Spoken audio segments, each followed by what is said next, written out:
আরেকবার বলো। দেবালি নয়, হ্যাপি দিওয়ালি। Very good. কালকে তোজোর জন্য আতশবাজি আনা হয়েছিল, বাট আজকে কিন্তু শব্দবাজি। সব শেষে গিয়ে এটা হয়তো না হলেই ভালো হতো। ছেলেটা এত কাঁদলো আজকে, বছরকার দিন, এত খারাপ লাগছে আমি বলে বোঝাতে পারবো না হয়তো তোমাদের। অ্যাকচুয়ালি একটা অ্যাক্সিডেন্ট হয়ে গেছে, মানে তোজো বাজি ফাটাতে ফাটাতে এতটাই এক্সাইটেড হয়ে গেছিল। Good morning SS family, welcome back to the channel. Happy Diwali, happy Kali Puja. Hopefully আজকের দিনটা তোমরা সবাই খুব ভালোভাবে এনজয় করছো। এখানে তো প্রচুর প্রচুর বাজি ফাটানো হচ্ছে। কালকে আমরা নিচে গেছিলাম, তোজোকে নিয়ে বাজি ফাটিয়েছি সবার সাথে, খুব ভালো লেগেছে। তো এখানে ওই বাজি নিয়ে রেস্ট্রিকশনটা নেই, তো সেই কারণে সবাই একদম খোলা মনে বাজি ফাটাতে পারে, মানে শব্দবাজিও অ্যালাউড। যদিও তোজোর জন্য আমরা শব্দবাজি কিনিনি, ফুলঝুরি, চরকি, তুবড়ি এইসবই কেনা হয়েছে। আর তোজো তো খুব এনজয় করেছে, টু মাচ এক্সাইটেড।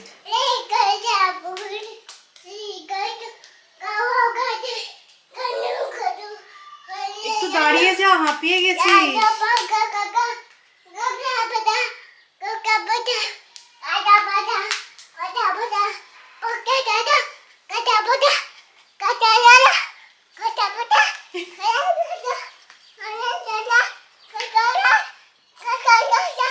কি হচ্ছে এটা? নাচ হচ্ছে। আচ্ছা ঠিক আছে, করো। কালকে আমাদের 14 শাক খাওয়া, 14 প্রদীপ জ্বালানো, সেসবই হয়েছে। আজকেও প্রদীপ জ্বালাবো। তো এই প্রদীপটা দেখো কি সুন্দর, এটা সৌরভ এনেছে, বাট এটা জ্বালাতে ইচ্ছা করছে না, এত সুন্দর দেখতে মাটির এই প্রদীপটা। তো আমি এখানে এরম ভাবে রেখেছি, তো দেখা যাক আজকে জ্বালাবো কিনা বলতে পারছি না। আমার এটা এত সুন্দর লেগেছে, মনে হচ্ছে থাক। প্রদীপটা অ্যাকচুয়ালি জ্বালিয়ে দিলে কি হবে, এটা তো আর ইউজ করা যাবে না, এগুলো কালো কালো হয়ে যাবে। কি বলছো গপু দাদাকে? মিফি খাবে। কে মিফিস খাবে? গপু দাদা। গপু দাদা মিফিস খাবে? থাক, গপু দাদার কথা তোমাকে অত ভাবতে হবে না, জানো। দাদা খাবে না। তোদের কথা এলো কি করে? তুমি তো বলছিলে গপু দাদার কথা, হঠাৎ করে তোজো মিফিসের কথা এলো কি করে? ছেড়ে দাও, ওটা রেখে দাও বাবা, নিও না। গপু দাদাকে এসে বলছে গপু দাদা মিফিস খাবে, মানে নিজে একটা চাইছে মনে মনে, বুঝেছো? কি দিতে হবে? কি দেবে গুটিতে? জল দেবে। হ্যাঁ, গপু দাদা কি তোমাকে মিফিস দিল? আর একবার চাও দেখি, আর একবার চেয়ে দেখো যদি পাও, ভালো করে বলো।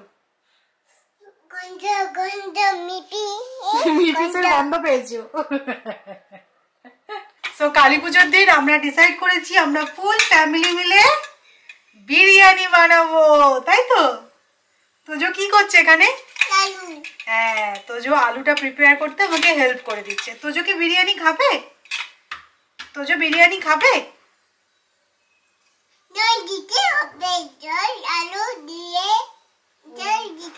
কিভাবে আলুটা প্রিপেয়ার করবো তোমাদেরকে রেসিপিটা বলে দিচ্ছে তোজো।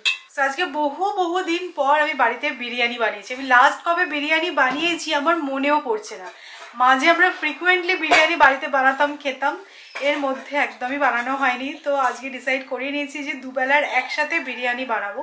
কালকে কি হয়েছে বলতো, মানে লাঞ্চটা বানিয়েছি, জানি যে ডিনারে কিছু একটু বানিয়ে নেবো, তারপরে নিচে বাজি ফাটাতে গেছিলাম, এই সমস্ত করে আর ডিনার বানাতেই ইচ্ছা করছিল না। সো ডিসাইড করেছি আজকে বিকেলেও বেরোনোর প্ল্যান যেহেতু আছে, তাই আজকে সকালে দুবেলারই রান্না করে নেবো। তো আজকে চিকেন বিরিয়ানি বানাচ্ছি। আর চিকেন বিরিয়ানির জন্য দেখো মশলাটা কিন্তু বানানো হয়ে গেছে, কষিয়েও নিয়েছি। এর মধ্যে দই, জিরে গুঁড়ো, ধনে গুঁড়ো আর লঙ্কা গুঁড়ো অ্যাড করেছি, হলুদ গুঁড়ো দিইনি। আর তেলটা একটু বেশি দিতে হয়, আর পেঁয়াজটা কিন্তু চিকেন অনুপাতে একটু কম, তা না হলে একদম মানে সেই কষা মাংস হয়ে যায়, বিরিয়ানির মাংস মনেই হয় না। যে কষা হয়ে গেছে দেখো, তলা লাগা লাগা মতন হয়ে গেছে। এবার চিকেনটা অ্যাড করবো। চিকেনটা ভালো করে ধুয়ে নিয়েছি, আমি কিন্তু ম্যারিনেট করিনি।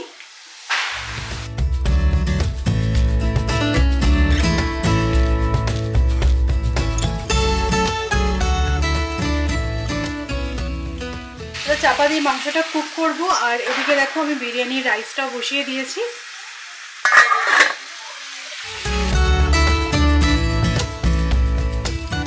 হাউস হেল্পকে দেওয়ার জন্য একটা মিষ্টির বক্স আনালাম অনলাইনে। অ্যাকচুয়ালি আমরা প্রতি বছর আমাদের যে সিকিউরিটি গার্ড আছে তাদেরকেও দিই ড্রাই ফ্রুটস বা মিষ্টি দিওয়ালির টাইমে, বাট এবার আমাদের সোসাইটি থেকে ডিসাইড করেছে যে সোসাইটি থেকেই দেবে আর কি। তো সবাই মিলে কন্ট্রিবিউট করে যারা যারা আছে আর কি, হাউসকিপিং স্টাফ, তারপর সিকিউরিটি গার্ড, এদের সবাইকে সুইটস আর ড্রাই ফ্রুটস ডিস্ট্রিবিউট হয়েছে। এদিকে বিরিয়ানির রাইসও রেডি। সৌমি বললো বটে যে ফুল ফ্যামিলি বিরিয়ানি বানাচ্ছে, তাতে সবচেয়ে কম কন্ট্রিবিউট করছি আমি, তোজোর থেকেও কম।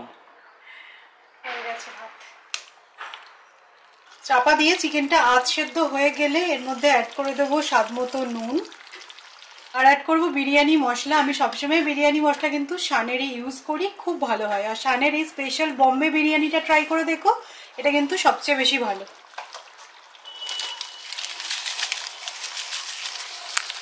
মোটামুটি অল ডান, চিকেন রেডি হয়ে গেছে, রাইসটাও রেডি করে নিয়েছি, আলু সিদ্ধ করা হয়ে গেছে। আলুটা না আমি নুন আর লেবু দিয়ে একটু ম্যারিনেট করে রাখি আর তারপরে এটা সেদ্ধ করি, তাহলে টেস্টটা খুব ভালো আসে। তো বিরিয়ানির কি এবার লেয়ারটা সাজালেই হয়ে যাবে। আচ্ছা, নামানোর আগে কিন্তু ঘি, কেওড়ার জল আর গরম মশলাও আমি অ্যাড করেছি চিকেনের মধ্যে, জাস্ট নিয়ে রেখে দিচ্ছি, লেয়ারটা সাজালেই হয়ে যাবে। আমি বিরিয়ানি অনেক প্রসেসে বানাই, সহজ সিম্পল প্রসেসেও বানাই, আবার কখনো কখনো আমি মাইক্রোওভেনেও বিরিয়ানি বানাই দমে না বসিয়ে, আবার কখনো কখনো আমি একটু তরিবাদ করেও বানাই, যেরকম আজকে বানাচ্ছি। তো চিকেনের কালারটা তোমাদের একটু দেখাই, দাঁড়াও। এই দেখো চিকেনের কালারটা এরকম এসেছে, আর এই যে তেলটা দেখতে পাচ্ছ এটা কিন্তু বিরিয়ানি রাইসে যাবে, তবে কিন্তু ফ্লেভারফুল হবে, ভালো লাগবে খেতে।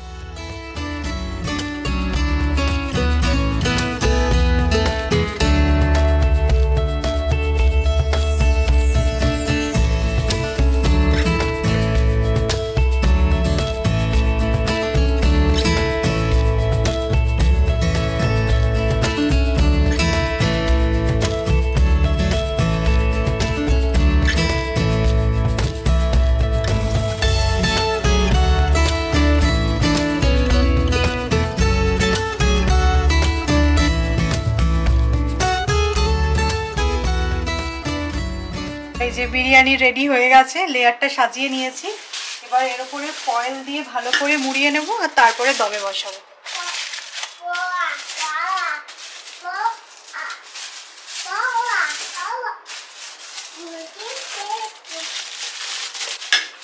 রেডি একদম দিওয়ালি স্পেশাল এক ডেচকি বিরিয়ানি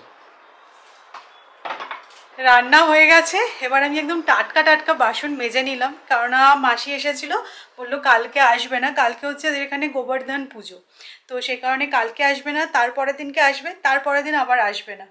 তো যাই হোক আমি বললাম যে টাটকা টাটকা বাসনগুলো মেজে নেওয়াই ভালো, আর আজকে তো আর সেরকম কোনো রান্নার ব্যাপার নেই, তো এখন মেজে নিলাম শান্তি। এবার আমি স্নানে যাচ্ছি, আর আমাদের বিরিয়ানিও দমে বসে গেছে। এই যে আসছেন, উনি আসছেন, বিরিয়ানির ডেচকি এসে গেছে। ওহ লাভলি, আমাদের কালী পুজোর স্পেশাল মেনু একদম।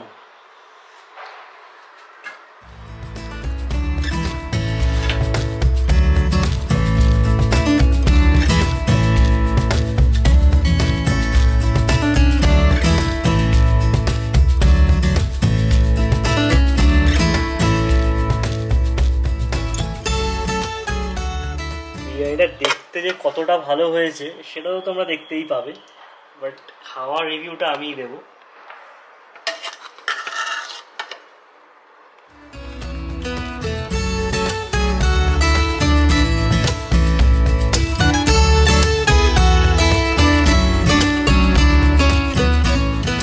রেস্টুরেন্টে খেতে বসেছি তাই না, সুন্দর টেবিলে ডেকোরেশন আর সামনে এরকম ঝরঝরে বিরিয়ানি। তোমার মনে পড়ছে লাস্ট কবে বিরিয়ানি বানিয়েছিলাম? না মনে পড়ছে না, সত্যি কথা, অনেকদিন পর বাড়িতে বিরিয়ানি হলো। তবে জানো তো এখন যতটা টেস্ট পাচ্ছ বিকেলে না আর থেকে বেটার টেস্ট পাবে, একটু মজতে হবে না? স্যালাড নিয়ে নাও, ভালো লাগছে খুব, হ্যাঁ ও তৃপ্তি করে খাওয়ার মতো।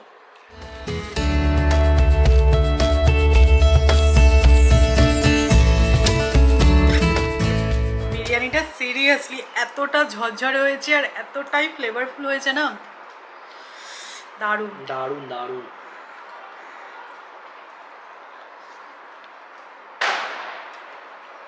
কালকে তোজোর জন্য আতশবাজি আনা হয়েছিল, বাট আজকে কিন্তু শব্দবাজি। একদম কালী পুজোর দিন একটু শব্দবাজি না হলে চলে না, তোজো বলছিল শব্দবাজি। ঠিক, এই যে দেখো এগুলো হচ্ছে আলু বোম। বোমের সাইজ দেখেছো? আলু গম। আচ্ছা ফাটাও।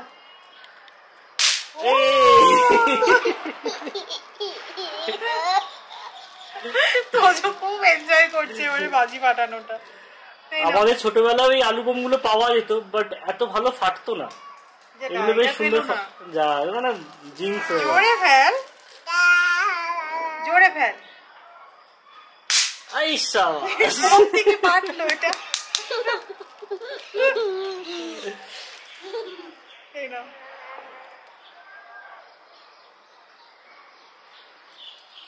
আইসা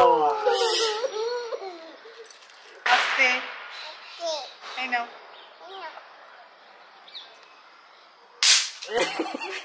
তোমার গায়ে ফাটিয়ে দিচ্ছে। হ্যাঁ থাক, এবার এই কটা থাক, আমরা রাত্রিবেলা ফাটাবো। দাও দাও দাও, ওরম করে না, হাতে ফেটে যায় পটাশ করে। দেখি আমি পারি কিনা। আমি তো পাচ্ছি না আলু বোম ফাটাতে। তোজো কি সুন্দর আলু বোম ফাটাচ্ছে। এই কি আমার একটাও পাচ্ছে না কেন তোজো? ঠিক আছে তুমি ফাটাও। তোজো মাম্মাম পাচ্ছে না, কিন্তু তোজো পাচ্ছে না। ব্যালকনিতে এসে কথা বলছি ঠিক কথাই, কিন্তু এখানে কান পাতা যাচ্ছে না। যত রাত গড়াবে শব্দ আরও বাড়বে। তো সবাই সুন্দর ব্যালকনিটা সাজিয়েছে, কি যে ভালো লাগে দিওয়ালির এই টাইমটায়। তো আমরাও দেখো খুব সুন্দর করে দিওয়ালি লাইটস লাগিয়েছি, ওপরেও এরকমভাবে স্ট্রিং লাইট লাগানো হয়েছে। তো এটা কালকে সৌরভ লাগিয়েছি, আরও দেখতে বেশি সুন্দর লাগছে। আর এটা এতটাই ভালো লাগছে, আমি বলছি দিওয়ালি চলে গেলেও এরমভাবে লাগিয়ে রাখবো লাইটটা। তো যাই হোক, আমিও রেডি হয়ে নিয়েছি। আগে থেকে আমাদের প্ল্যান ছিল প্রত্যেক বছরের মতো এবছরও আমরা কালী পুজো দেখতে যাব। দেখেছো খুব একবারে আওয়াজ। তো চলো রেডি হয়ে নিয়েছি, আগে ঘরে সব জায়গায় প্রদীপ ধূপ দিই, তারপরে বেরোবো। বছর আমার বাড়ির এই কর্নারটা সবচেয়ে সুন্দর লাগছে। এখানে আমার বাপ্পা আছে, আর এই জায়গাটাই আমি সুন্দর করে ডেকোরেট করেছি এবছর দিওয়ালির জন্য। তোজোর জন্য খুব বেশি তো ডেকোরেট করতে পারিনি, মেনলি প্রদীপ জ্বালাতে একটু আমার ভয় লাগছে। তো এইগুলো হচ্ছে ব্যাটারি অপারেটেড, এগুলো রেখে দিয়েছি। কি ভালো লাগছে দেখো দেখতে। এই আর্টিফিশিয়াল মালাগুলো এনেছিলাম ডিমার্ট থেকে, এগুলো জাস্ট এক্ষুনি ডেকোরেট করলাম। এগুলো আমার বাড়িতেই ছিল, এই গাধার মালাগুলো। এই জায়গাটা এরকম লাগছে। চলো এবার প্রদীপগুলো জ্বালিয়ে ফেলা যায়। তোমাদের বলছিলাম যত রাত বাড়বে আওয়াজ তত বাড়বে, আশা করছি তোমরা শুনতে পাচ্ছ। তো কিছুক্ষণ পরে আমরাও যাবো নিচে বাজি ফাটাতে, তার আগে চা খেয়ে নিই, চা বানানো হয়ে গেছে। তো চলো, আমি এতক্ষণ ধরে প্রদীপ টদীপ সব দিলাম ঘরে, আর তার মধ্যে ছবিও তোলা হলো। এই যে দেখো তোজো রেডি। এরপরে আমরা ঠাকুর দেখতে যাবো। হ্যাঁ ঠিক আছে, ঠাকুর দেখবো, তারপরে আমরা বাজি ফাটাবো। হ্যাঁ ঠিক আছে। তোমাকে সবাইকে আজকে কি বলতে বলেছি? আরেকবার বলো। দেবালি নয়, happy Diwali. Very good, happy Diwali. Happy Diwali সবাইকে, সবার কালী পুজো খুব ভালো কাটুক। একদম। হ্যাঁ নিচে যাচ্ছে তোজো এখন বাজি ফাটাবে বলে, তাই তো? আমাদের এখানে প্রচুর বাজি ফাটছে, আমরা আমাদের থলি নিয়ে যাবো নিচে। আর তোজো এখন না দিওয়ালিতে ক্ষণে ক্ষণে ড্রেস চেঞ্জ করছে। একটা সুন্দর জামা পরালাম, ভিজিয়ে ফেললো জলকে, আবার এটাকে এখন এই পাঞ্জাবিটা পরিয়ে নিয়ে যাচ্ছি। চলো এটাও খারাপ না, ভালোই। আচ্ছা আচ্ছা, আরেকবার হ্যাপি দিওয়ালি। হ্যাপি দিওয়ালি। চলো, আমাদের সোসাইটিতে এবারে যে লাইটগুলো লাগিয়েছে না, বাপরে বাপ কি আওয়াজ। তো যাই হোক, এখন আমরা যাচ্ছি কালী ঠাকুর দর্শন করতে। তো আমাদের বাড়ির কাছাকাছি পুজোটা হয়, তো ভাবলাম যে তোজোকেও একটু নিয়ে যাই, আর একটু নমস্কার করে চলে আসবো। যদিও পুজো রাত্রেবেলা, বাট তখন তো আর তোজোকে নিয়ে যাওয়া পসিবল নয়। তো ওখান থেকে ফিরে আমরা বাজি ফাটাতে আসবো। বাজির পলিউশনটা শুধু দেখো, বাপরে বাপ, পুরো ধোঁয়া হয়ে গেছে।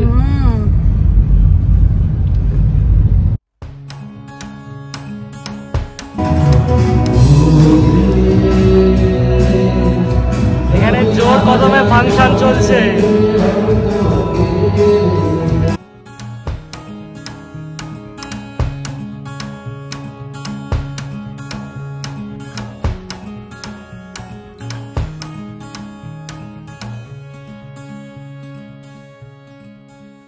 কালী পুজো শুরু হবে বললো 10:15, চলবে তো ভোর অবধি। তো আমরা ঠাকুর নমস্কার করে চলে এলাম, আর পুজো শুরু হওয়া অবধি আর অপেক্ষা করিনি। আর একটা জিনিস মনে হলো এই গান বাজনা শুনে, যে কালী পুজোর সাথে কিন্তু এই ফাংশনের একটা খুব ভালো রিলেশন। আগে তো প্রত্যেক পাড়ায় হতো, এখন খানিকটা কমেছে কলকাতা। আমাদের পাড়াও একদম ভোর 4টে অবধি ফাংশন হতো আগে, এই কালী পুজোর আগের দিন পরের দিন এরকম সময় আগে। তারপরে ফাটাকেষ্ট সোমেন মিত্রের পুজোতে তো ফাংশন একদম নাম করা। তো আমরা এখন চলে এসেছি সোসাইটিতে, আবার বাজি নিয়ে নিচে যাব। কি বলছো?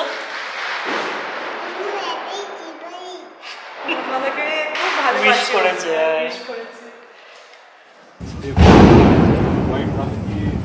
সরে যাও, ওকে ধরো।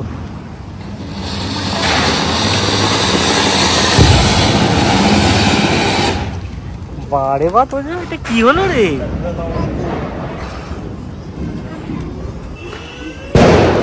সৌমির ফুলঝুরি আর জ্বলছে না। না, এখন একটা রিলস এসেছে না, সেই সকাল হয়ে যাচ্ছে ফুলঝুরি ঝরাতে যাওয়াতে, ওটাই অবস্থা আমার। সকাল শুধু হচ্ছে না, হোলি এসে যাচ্ছে। সত্যি কথা।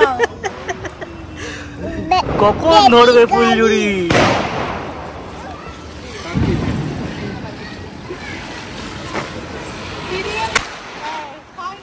ফাইনালি।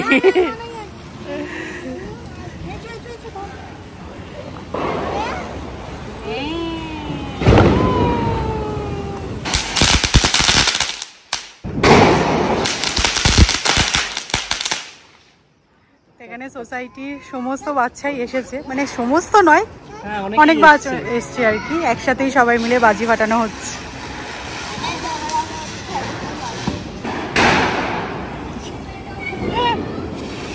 ওনার সাথে সাথে আমরাও বাচ্চা হয়ে গেছি। আমার কিন্তু বাজি ফাটাতে খুব একটা ভালো লাগে না, আমি ছোটবেলায় একদমই বাজি ফাটাতাম না। বাট এই যে সৌরভ বা তোদের পাল্লায় পড়ে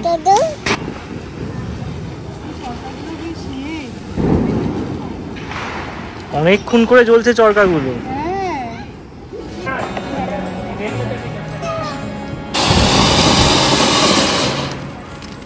জি ফাটাতে ফাটাতে অ্যাব্রাপ্টলি চলে আসলাম। তোজোকে এখন সৌমি একটু শান্ত করাচ্ছে। অ্যাকচুয়ালি একটা অ্যাক্সিডেন্ট হয়ে গেছে, মানে তোজো বাজি ফাটাতে ফাটাতে এতটাই এক্সাইটেড হয়ে গেছিলো, পুরো টাইমটাই আমরা ওকে সুপারভাইজ করছিলাম, ওকে একলা 1 সেকেন্ডের জন্যও ছাড়িনি, বেশিরভাগ সময়টাতেই কোলে নিয়েছিলাম আমি। বাট ওই নিচে নামিয়ে ফুলঝুরি জ্বালাচ্ছিলাম আর কি একটা, ও বেশ মজা করে হাত ঘোরাচ্ছিল।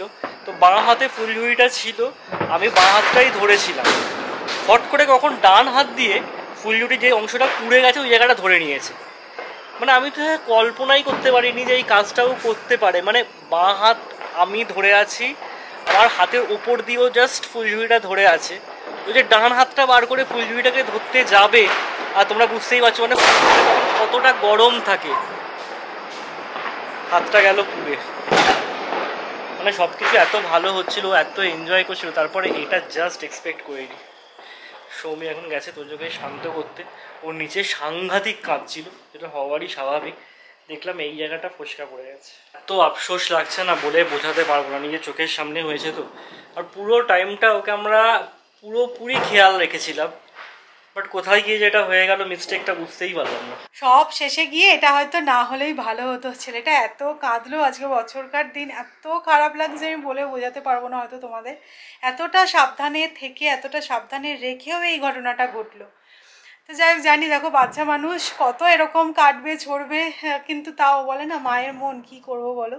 এটা তো বুঝতে পারছি, মানে হাতটা যেহেতু পুরো পুড়ে গেছে না, এখন তো জ্বালাটা করছি, এই জ্বালাটা তো কোনোভাবেই আমরা নিতে পারবো না।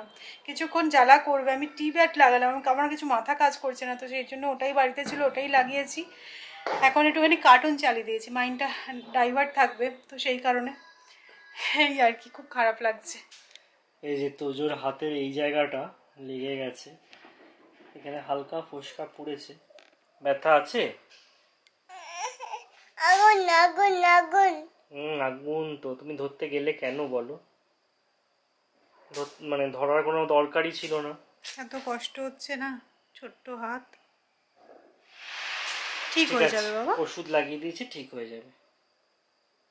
ঠিক আছে, পাপা ওষুধ লাগিয়ে দিয়েছে, পাপা ওষুধ লাগিয়ে দিয়েছে, ঠিক আছে, ঠিক হয়ে যাবে বাবা।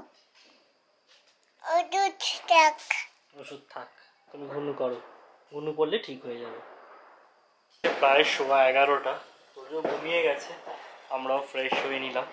অ্যাকচুয়ালি এটাই ভয় পাচ্ছিলাম যে আজকে ঘুমোতে হয়তো একটু ট্রাভেল দেবে, বাট সেরকম কিছু দেয়নি। মনে হচ্ছে জ্বালাটা যেটা ইনিশিয়ালি হচ্ছিল সেটা এখন আর হচ্ছে না।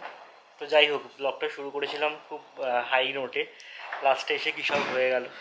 তো আশা করি তোমাদের কালী পুজো খুব ভালো কেটেছে, আমাদেরও মোটামুটি তো ভালোই কাটছিল, তোমরা দেখলে লাস্টে এসে জাস্ট তার কেটে গেল।